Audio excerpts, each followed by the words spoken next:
This topic today, how to have the conversations you've been avoiding, is a really, really popular one I'm finding. I think it's a real big deal for, I think for women especially. We've had some issues with this. If I was doing this workshop live, I would ask you all to look to your right and look to your left and look at the other people that are in the room with you. Since we're virtual, you can't quite do that. But I do want you to think about the fact that everyone here today came for one of two reasons. The first is that you've got a conversation that you yourself have been avoiding or even perhaps dreading, and it's weighing you down. Or perhaps two, you've had some really disastrous conversations in the past and you want to avoid those in the future.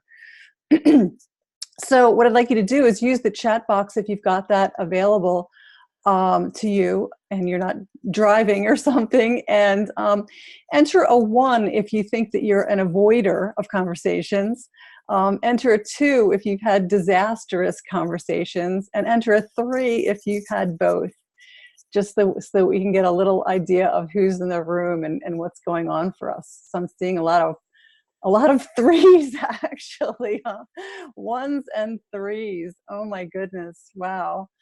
Lots and lots of you. And we've got so many women on this call. It is just truly exciting to have several hundred of you signed up for this webinar right now. Look at all these 3s. Oh my goodness. Well, today I really hope to help you to avoid those disasters in the future. And want to also remark that the reason I got into this, I mean, I do coaching, so a lot of what I do is to help my clients have these kinds of conversations. But they also say that you teach what it is you most need to learn. And a story from my past, way back in the day before I started my own business and still worked in corporate America, I was at one of those training sessions, that you all get sent to with your team. And in this training session, we took a quiz, some sort of assessment that analyzed our ability to deal with conflict. And apparently, my ability to deal with conflict was really, really low. And the facilitator, who actually I think now really should have been fired and not in that job at all, kind of announced to the class, she's like, "Oh my, Joanne, you really don't deal with conflict well. You really avoid doing it at all costs. You really need to work on that." So that was, that was a tough one to hear. I think it was actually pretty true, which is hard to take, but she really shouldn't have announced it to the whole group. So none of that will happen in this webinar, luckily, so you won't have to deal with any of that embarrassment. But I do want you to know that I've struggled with this myself, and that's part of why I got into this information and really want to do a good job of giving you some tools that you can use, okay? So if you are able and you are actually sitting down and taking the time to watch this, please grab a paper and pen. We're going to get started, and I will have a quiz for you to take during this session that you will want to have a pen and paper for, okay? What you're going to walk away with today are a bunch of things. You're going to know how to avoid what are called conversation detours, and we will talk about that. You'll learn how you and other people respond when under stress in stressful conversations, which will be great for you to be able to figure out, have that awareness while you're in the conversation. You're going to have two key reactions that you can look for and correct, and 3 specific tools that I will help you with to help you really navigate these conversations in the future, okay? So what kinds of conversations do we avoid, right? They're opposing opinions, we obviously don't feel the same way.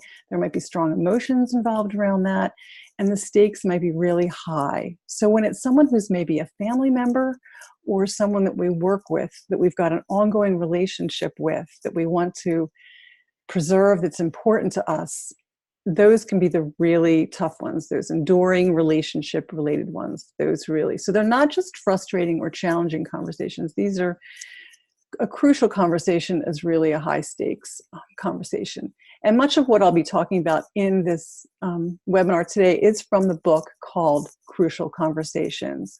It literally is the Bible. It's been around for quite a number of years. I'm not sure exactly when it was published, but it is an awesome book.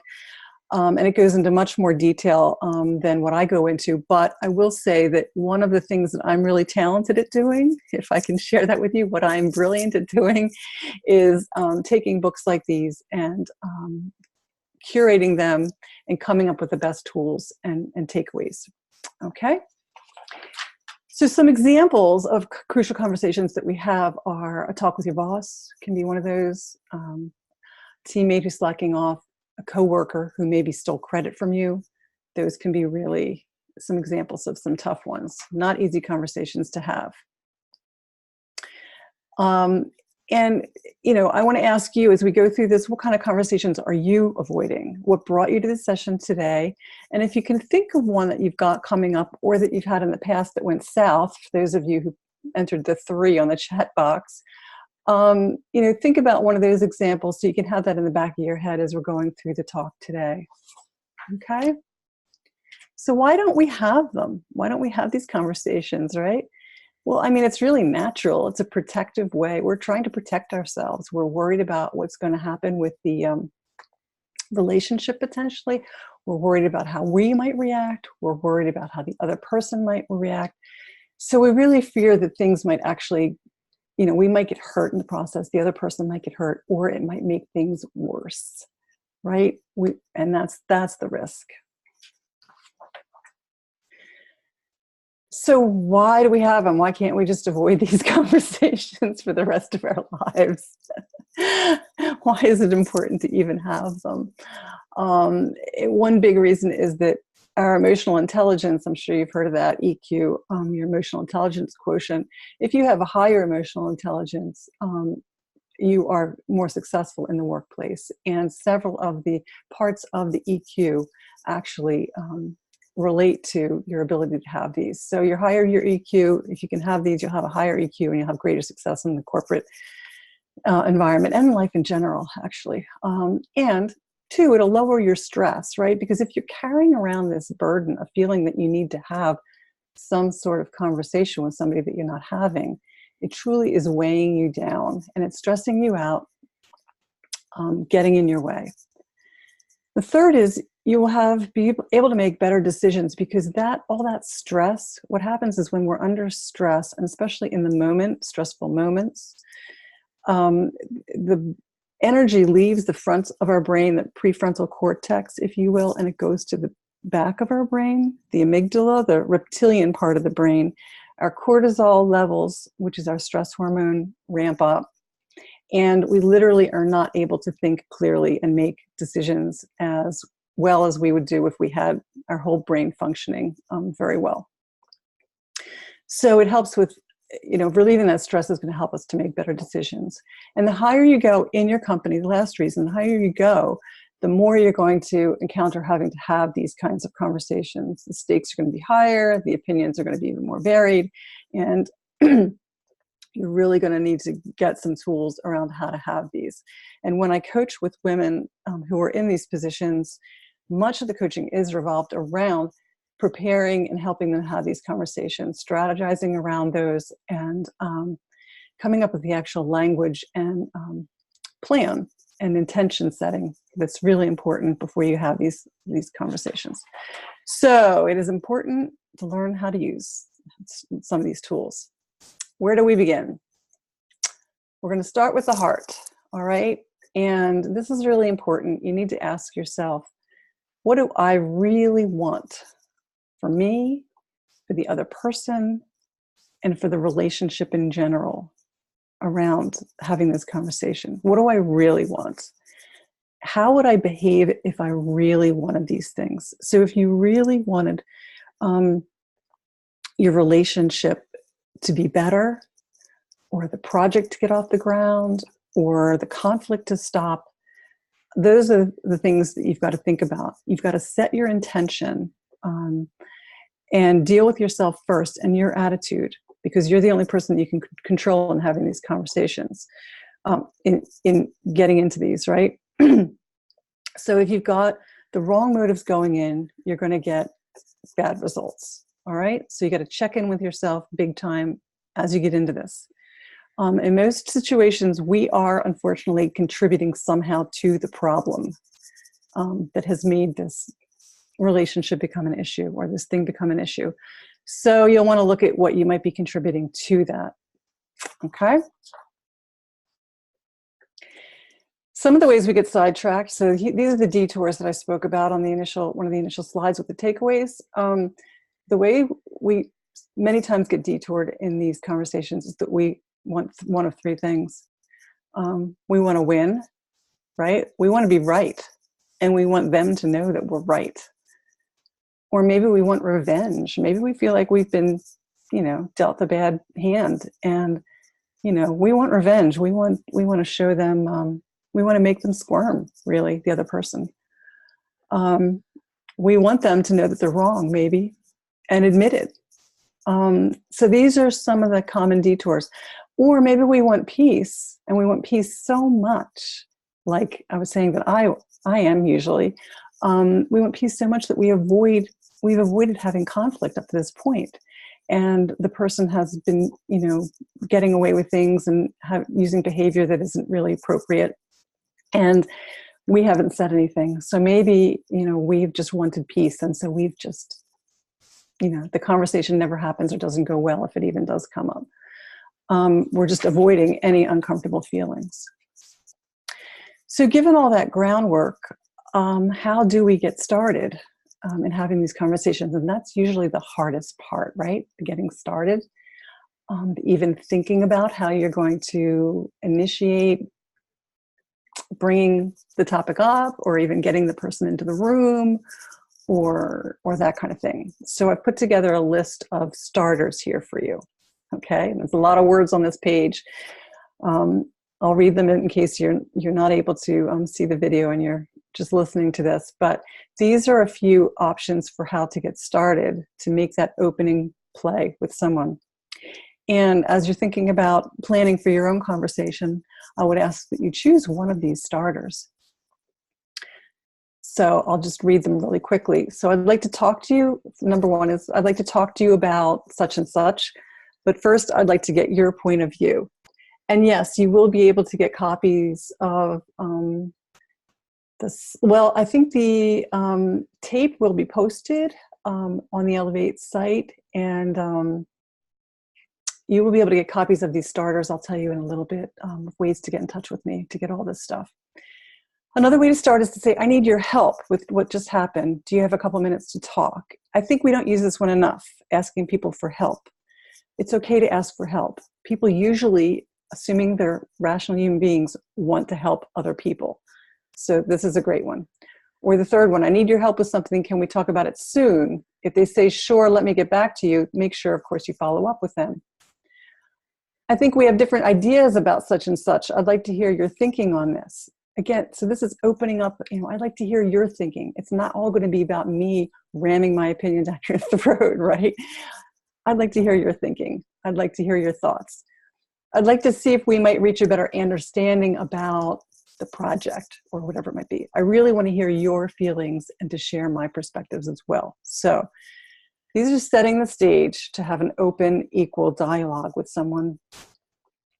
Choose one of these in order to get started. It's a great way to go. Okay. So more about getting started. In Crucial Conversations, they use the acronym called STATE in order to do this. STATE. S stands for start with the facts, no assumptions or judgments. So assuming you're sitting down with this person and you're actually starting the conversation, you've got them in the room, you're going to start with your statement of the facts. Any of you that are managers who've had any performance management training, if you have an employee and you're wanting to sit down to do a performance review, you have probably been taught to start with the facts. Okay, these are observable things that you've seen. Many times we jump into these conversations by starting with our assumption or our judgment. So to give you an example of that, starting with your assumption or judgment would look like, you are unreliable and you're always late. So the unreliable part is your judgment on the fact that the person might be always late. Or you didn't care enough to get to the meeting on time, or you didn't care enough to pick me up, or you didn't care enough to have the detail in the project look the right way. So in all those cases, you're starting with your judgment about that situation. Don't start with a judgment, start with a fact. Start with, what I've seen is that you're showing up to meetings late. That's the fact, okay? Then you can get into the T, which is telling your story, which isn't so much the judgment, but you're going to get into what it is you're beginning to conclude about the situation. So when you're late, it gives me the impression that you're unreliable and that I don't care. So you're, stating it, but you're giving an out. This is what I think I see. When you check on my work frequently, I get the idea that you may not trust my work. Is that the case? So that's an example of the T. And then once you state what you've seen and what you're beginning to conclude about the situation, that's when you bring in the asking for their facts or stories. So then you ask them, what do you see? What are your thoughts? What's your take on this? And through all of this, the second T is for talk tentatively. State your story as a story. Don't disguise your story as a fact, right? You're going to say, it seems to me that, opening lines like that. In my opinion, blah, blah, blah, blah, blah. I get the impression that. Stay away from statements that are blanket things like, it's obvious that, that kind of thing. Or you did this because you meant to, blah, blah, blah, blah, blah. And all along throughout this as well, the E is for encourage testing. So you're going to make it safe for others to express their point of view. So you're always going to be throwing out the questions, what are your thoughts? Or how did you see it? Or do you see it differently? Or that's how I see it. Am I wrong somehow? Okay? So it's a very polite way of having the conversation. You are telling your point of view. You are stating what you've experienced, and you are saying, how your take on the situation, but you are allowing the other person a lot of leeway to be able to inject their point of view. So if you've got a conversation that you're going to be working on, I ask you to pick the starter from the starter list and get a partner, choose someone, that you can, pick your S, your starting facts, practice, and then practice your T, tell your story with someone if possible, to kind of run it by him, so that you can try that out. Feel free to email me if you want to get a copy of that starters worksheet that I usually use in the live workshop. And my email is at the bottom of all the slides. It's pretty easy to remember, Joanne@joannevitali.com. And I'll state it again at the end. So, of course, even with all of our heart in the right place and our starters lined up and our using the STATE acronym, things don't always go as planned, right? We get into these conversations and stuff happens, right?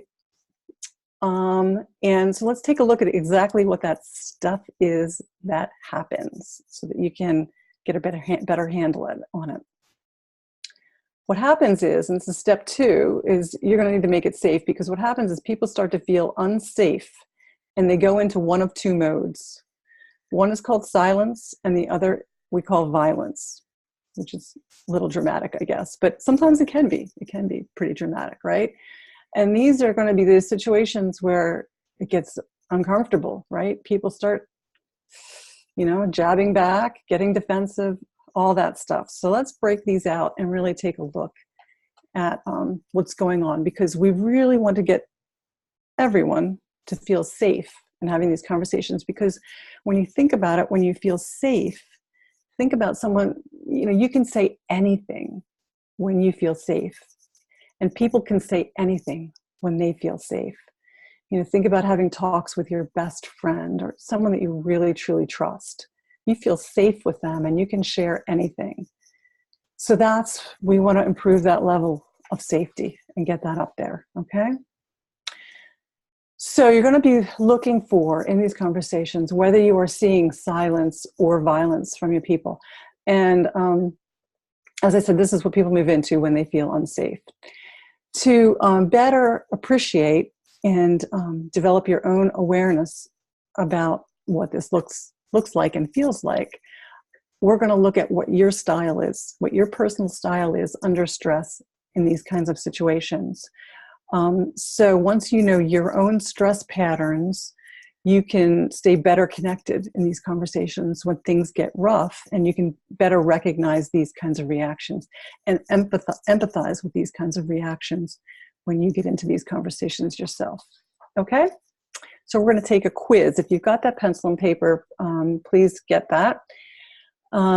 If you don't, you can kind of keep track and you can get an idea, but it is best it will be 12 questions long, this stress quiz, to get at your style. So number one, at times I avoid people that I'm having problems with.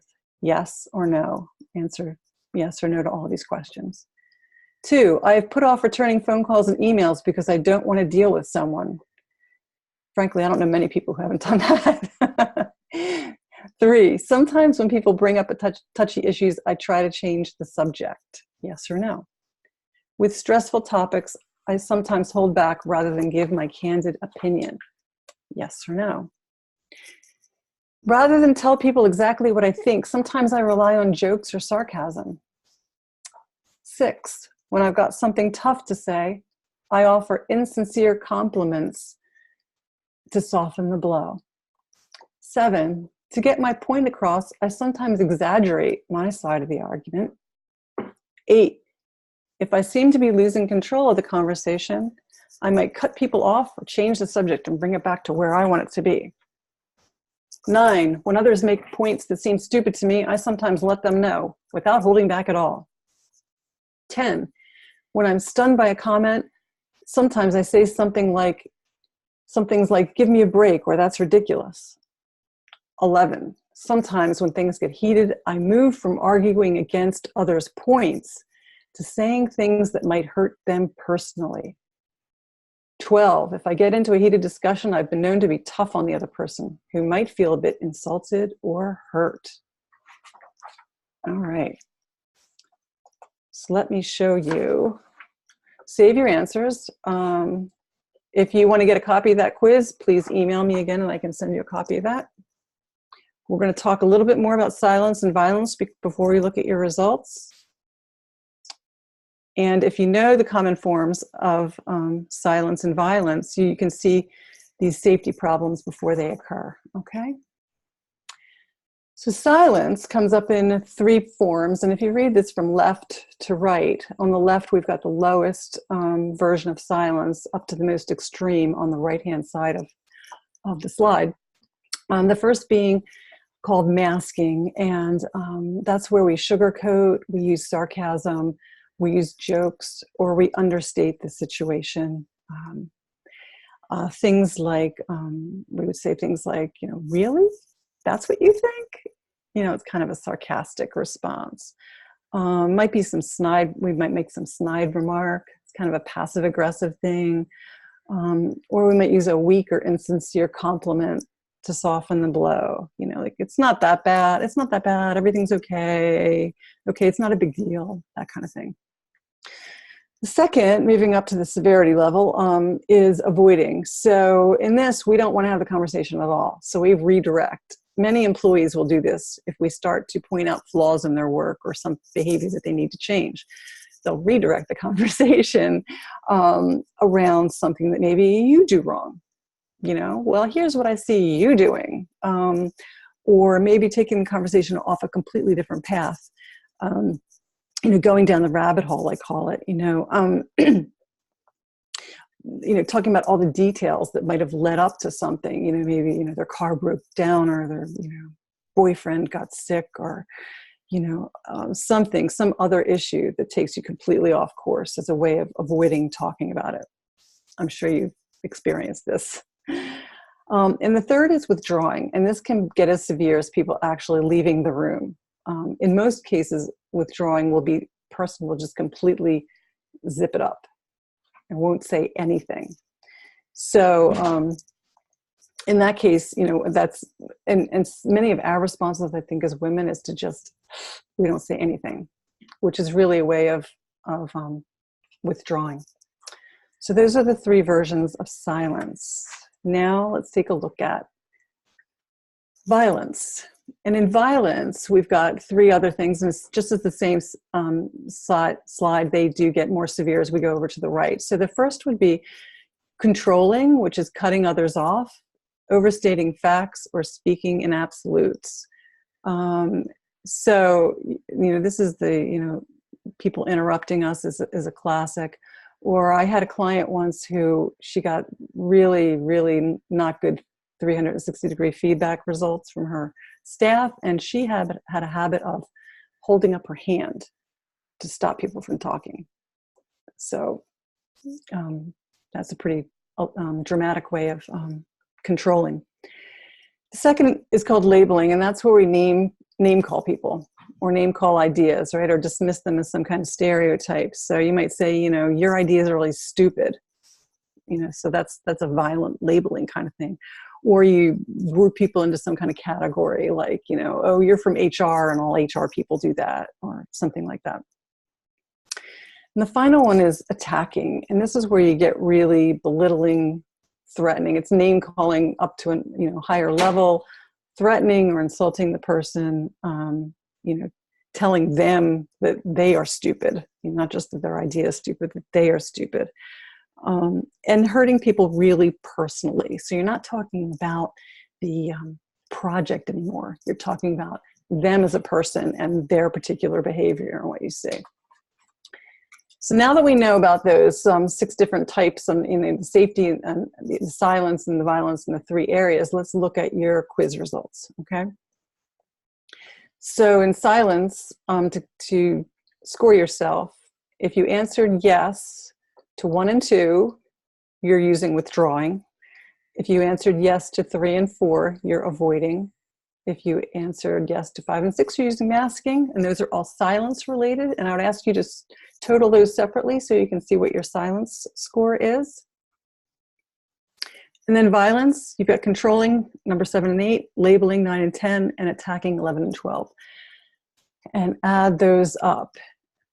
If you are able to do that quiz and add them up, please share your, please share in the chat what your totals are for silence and or violence to see whether we've got people who are primarily using silence techniques or violence techniques, or you've got them equally split between the two. So if you are able to, we're able to actually write down and take this quiz and total them up,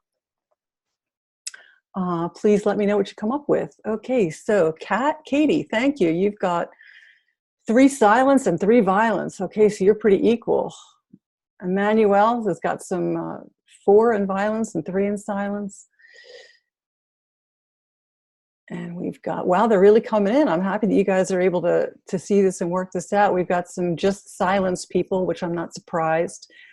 I think that is kind of the go-to one for most females. Okay, all sorts of combinations. 6 silence, 4 violence, 4 silence, 2 violence. All right. So you can see we've all got our own personal mix going on of things that we do when we get into these situations. Great. So I hope that's helpful for you to understand your style. So let's look at what we do now when we get into these situations and we see this on the other side. So we're in a conversation and we see that the person is reacting with one of these responses, one of these silence or violence things. What we want to do right then is to step out of the conversation, okay? You want to not get hooked into fighting back, and you're going to want to get out of the conversation by saying something literally like, can we switch gears for a moment? And you want to get back to a couple things for you to think about, is that 2 things are probably at risk if this is happening. The first is that people aren't trusting your motives. So you've got to get back to your mutual purpose, whatever that might be. Do others believe you really care about them in this conversation? Have you forgotten whether you care in that conversation? Are you saying some things that, you shouldn't be saying? You know, what is your mutual purpose? And get back to that. The second is respect. Do others believe that you respect them? Are you respecting them? Maybe they're not respecting you.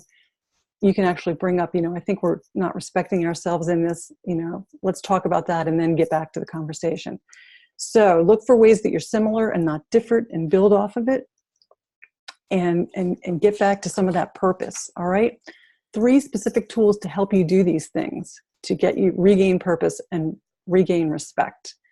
Here are your 3 tools. The first is to apologize, especially if you violated respect. Now, don't go apologizing just for the sake of apologizing. Apologize only if you feel like you really are in the wrong. Okay. Don't just put it out there as some, you know, some sort of, you know, white flag of surrender or something. Use that only when you really think that you need to use it. The second is, is my favorite tool that you'll learn in this whole webinar, and this is the one you really need to have in your go-to toolbox. It's called a don't/do statement. Okay, so this is going to look like what it is you don't want, and then you're going to compare it to what you do want in this situation. So you're going to say something like, the last thing I wanted to do was to make you uncomfortable. The last thing I wanted to do was for you to think I don't value your work. What I am saying is that I'm concerned about the data, or I'm concerned about the project, or I'm concerned about our relationship. This is a really powerful thing. So whatever you feel that they think that they're taking away, that they might even be attacking you with or getting defensive about, that's what you're going to start with. The last thing I wanted to do was whatever it is you think they're thinking about you, okay? And then contrast this with what you do want, okay? The positive side. Very, very powerful tool. Tool number 3 is when you're stuck in a battle of wills, which you can get into, right? I think this, you think that, you know, it's not going to happen. Stop focusing on who thinks what. Ask people why they think what they want. Try to get underneath of that, okay? It seems like we're both trying to force our idea. I want to keep talking until we have a solution we're both happy with. Again, getting back to that high level, big purpose. All right? So those are the 3 tools, what we covered in talking today, starting with the heart. Get your intention clear. Make sure you're not going out for revenge. Make sure you're not going out for, you know, making them look bad. Make it safe as best you can.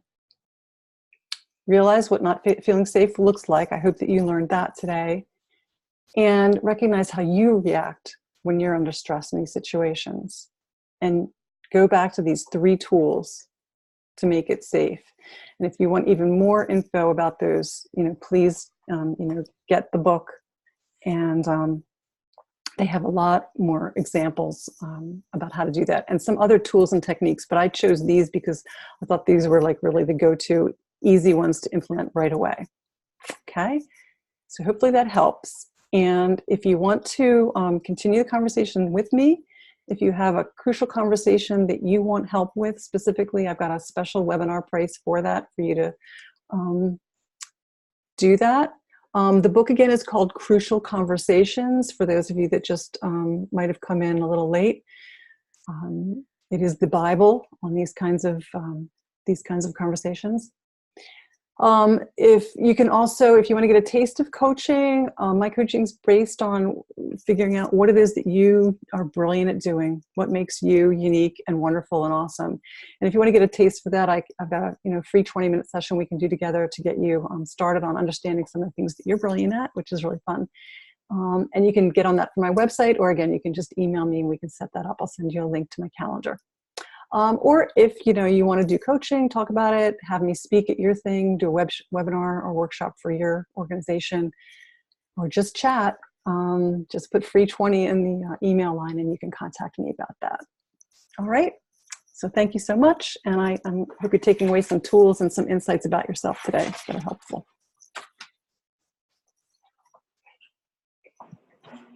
Awesome. Well, Joanne, thank you so much for all the great tips. As a reminder, if you have any questions, you can submit them through the chat and we'll be happy to queue them up for you.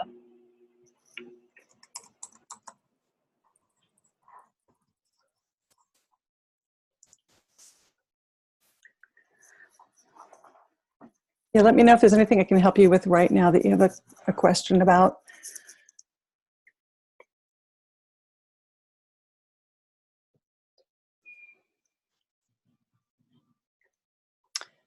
Can I review the do/don't technique? Okay, let me get back to that page. Let's see. Oops. Do/don't. So the do/don't, as I was saying, you want to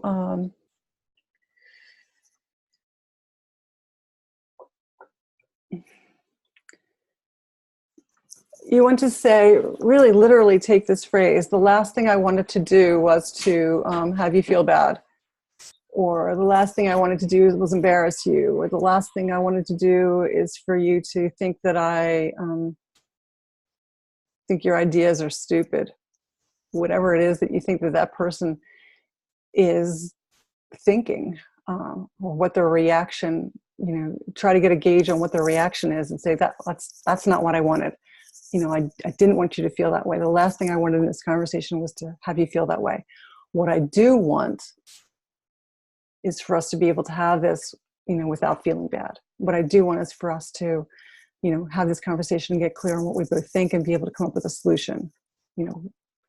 So that's the don't/do. Hopefully that was helpful.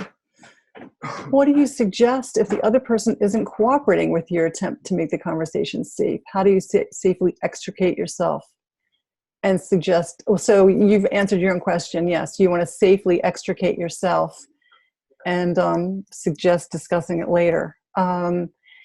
And so you can actually use your don't/do statement and say, I don't want, I feel like what we're going through is getting a little heated here, and I don't really want that. What I do want is for us to, be able to have this, and I don't know that this timing is appropriate, so I think we need to reschedule. I think we need to cool off and reschedule this. So you've kind of answered your own question. You want to safely extricate yourself and suggest discussing it later. Thank you, Camila. Okay, can you show the silence and violence example slides again? All right, let's go back to those. Here's silence. So we've got masking, which is the sarcasm and the jokes. We've got avoiding with the steering away from the conversation, redirecting it to some other topic. And then we've got the withdrawing, it's actually leaving the room. So it's, progressively getting more silent. First you're not completely silent, you're making sarcastic comments. And then on the other side, you're actually not talking and you're leaving the room.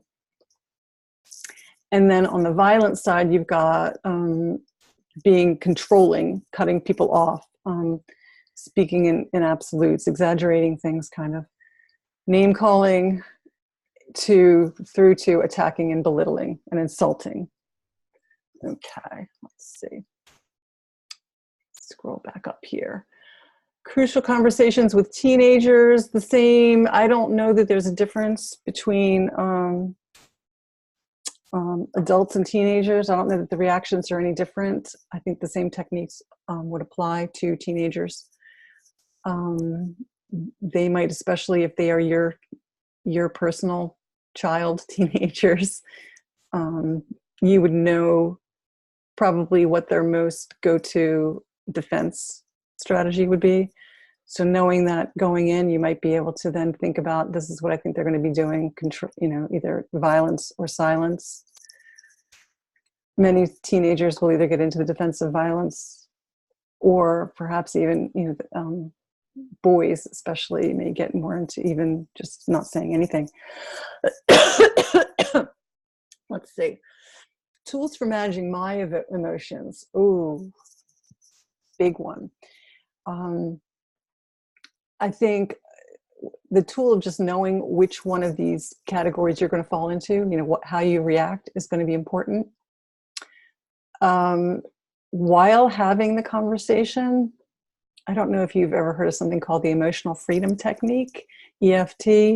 You can actually use an acupressure point on the side of your hand and tap on the karate chop point. You can do this like under the table if you have to. That can help to calm you down. remember to breathe. That's really important. So I used to teach presentation skills at Wharton for a number of years, and uh, literally you stop breathing when you get stressed out, and so you're cutting off the oxygen flow to your brain, which is really not good. So you're not going to be able to think straight, as we talked about before. So really try to, take some breaths, breathe, get up and move around the room if you need to, actually get up. Although that can be, depending on the person, they could look at that as an aggressive kind of thing, depending on the conversation. So be careful with that. And I think the preparation is really key for helping you to, I think if you feel prepared for the conversation and do some of that initial work of getting your intention straight, thinking about how you're going to start it, thinking about what their stress response is usually, that can help you go into the whole thing much calmer. And if you do get too stressed out, then feel free to remove yourself and, rethink the whole thing, and go back and have another shot at it if it gets that bad. Have some water, which is just your basic presentation skills prop, so that you can at least, sip some water and give yourself a pause. All those kinds of good things. How do you handle if the person you're evaluating begins to cry?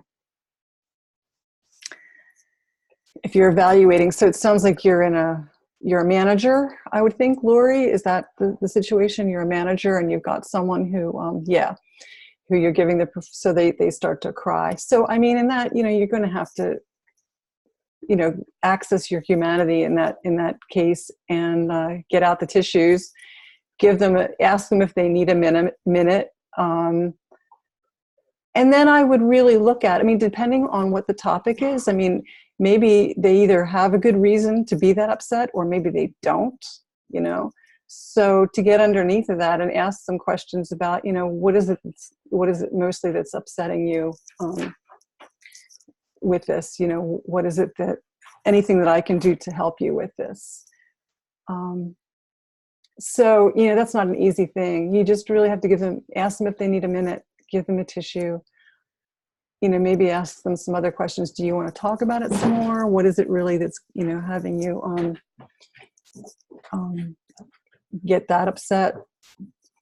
Just access your humanity. If they are doing it as a ploy kind of thing, if it's all kind of an act, then you're going to have to, that individual, and you're going to have to judge that for yourself and then decide how to respond in the moment. Let's see if I could ask another question. Sure. I'd be curious to see how you deal with a person who very quickly gets defensive if you share a differing opinion. How do you disarm defensiveness without any condescending to your offer? So that gets back to the don't/do thing. So the last thing I want for you is to start, feeling defensive about this. What I want is for us to really be able to discuss this. How do you think we best? And then you can throw it back to that person. How do you think we best do that? Because I feel like I feel like you're getting defensive about this. How do you think we best handle this? Right? Let's see. Sometimes I avoid conversations because I believe it won't change anything. Well, knowing the history of the person, sometimes you got to think about that, or because we've had the conversation before. And I've gotten this question before where you've tried to have these conversations and it hasn't made any difference. So just like if you are in a performance management situation with an employee who you've had these conversations with and they don't, seem to change, you have it again and you go back to your statement of the facts and say, here's what I see. I see that we've had this conversation before. Note the number of times if you need to, and that nothing has changed. From what I see, and that makes me feel like, that makes me feel frustrated. That makes me feel whatever it might be. So, you've got to decide whether it's a lost cause at that point or whether you want to give it a try given some of the new tools that you might have. And in those cases, I think it's really best to really throw back out the coaching kind of questions to the person. Go with some what and how questions. What makes you think this? What's going on for you? What are you thinking? How does that make you feel? In order to really get more underneath of what is really going on. Because I think sometimes we might have the conversations on this like real superficial level and we don't really get at the lower ones. Okay. All right. I tend to ask what's coming up for you right now if the person's crying so I can better understand how to support. That's great. Again, it's the what questions are really good. You want to find out what's really going on with that person a little bit deeper if they will allow you to do that. How do you approach this kind of conversation if you disagree with a manager's decision? So I assume, Alaya, that you're talking about a conversation that you have with your manager who thought one thing and you think something else. So again, you're going to have to use the don't/do kind of thing, and say, I don't want you to think that I disrespect you, but this is how I'm seeing the situation. And then it sounds like what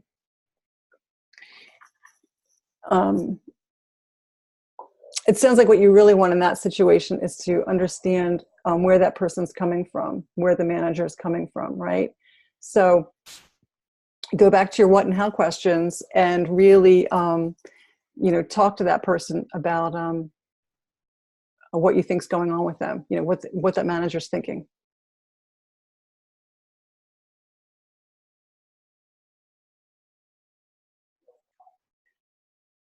Okay. So that is tough though with a manager. That definitely comes under the crucial conversation category. And, know that, it can be uncomfortable. Prepare for it, go in, and then to really find out what's going on, to really understand where the manager is coming from with that, go to those what and how questions. Try to avoid the why questions, like, why did you come up with this? Because that automatically somehow triggers us. The why is like, we don't want to defend our position when people ask why. So go with the what and the hows. Conversation with your manager that is 20 years younger and makes poor decisions. That's a tough manager. That's a tough manager.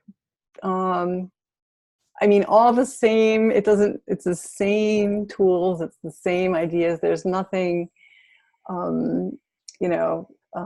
different that I can give you about that, just that that you're going to be dealing with something that is going to be tough. Makes poor decisions and micromanages. Yeah, so there's some history there. You've got to go in and look at your own intention going into that, and see what you're able to salvage. Any other questions? This has been great so far. Let's see. Yeah, I wish I had better advice about the micromanaging manager, but I feel for you. How do you avoid becoming the default person who always starts? Well, no, you may be the default person, especially if you've had this course. Unfortunately, having these conversations is not something that I see people in corporate America really want to do. In fact, if there's one industry that stands out to me as the worst in this area of avoiding all these types of conversations, it's the pharmaceutical industry.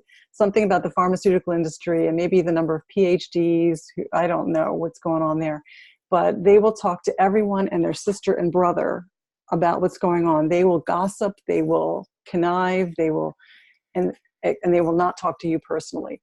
So if you're the one who needs to start to do this, and it's not your company's culture, we'd have to talk about your risk there, and which conversations are worth having and which aren't. And this is where coaching gets really to be a wonderful thing, because none of these, there are no blanket statements of, you should always have these conversations or you should never have these conversations. Is so situational.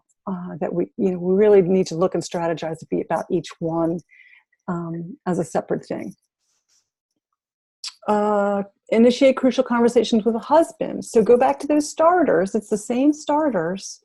It doesn't change because it's a husband or, someone that you work with or a teenager. They're the same initiating things. And if I go back to those, let me see if I can go back to those starters. They're the same way. So you want to say, so it's your spouse, I'd like to talk to you about, the budget or our finances or why we keep bouncing checks or whatever it might be. Do you have a couple minutes to talk? Or I'd like to hear your thinking about what's going on. So you go back to those starters. It doesn't really matter if it's a husband. Can you show the slide that helps us assess whether we tend to silence or violence? Do you mean the adding it up slide? This one? Andrea, let me know if that's the slide that you wanted with the totals on it. Let's see, Emmanuel, we have emotions and that is what drives us. How do we keep emotions in check? I think I covered some of that in an earlier question, but not fully remove the emotions to progress in those discussions. As I said, dealing with our emotions in the moment, use the emotional freedom technique if you can on the side of your hand, get up and move around the room, do your planning, get yourself ready to go as you get in there. Breathe, throw questions back at the other person to give them a chance to share their piece. All those will help with your emotions. Let's see. In addition to Kathy's question, how do you time a conversation like this with someone in the right time? Yes.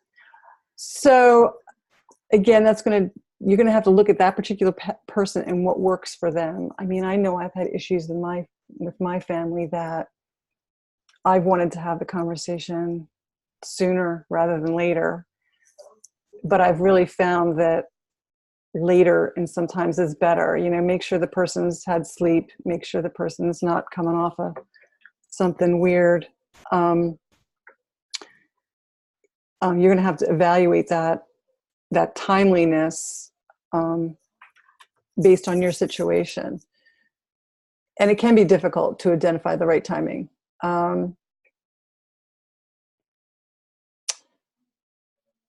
Think about, you want to make sure the other person is in a good place and that you're in a good place, and you might have to wait a bit for that. So it might be a little uncomfortable for you because of that waiting. But that might be the best move. Better to wait, I would say, than to rush in at the moment where you might be more emotional. All right, cool. I'm glad that helped. Any other final questions?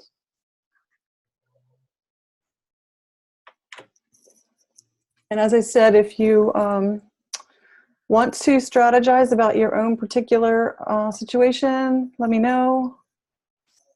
Or, learn how you're brilliant, start to learn how you're brilliant. Any of that stuff. Please get in touch with me. I'd love to hear from you all. All right. Awesome.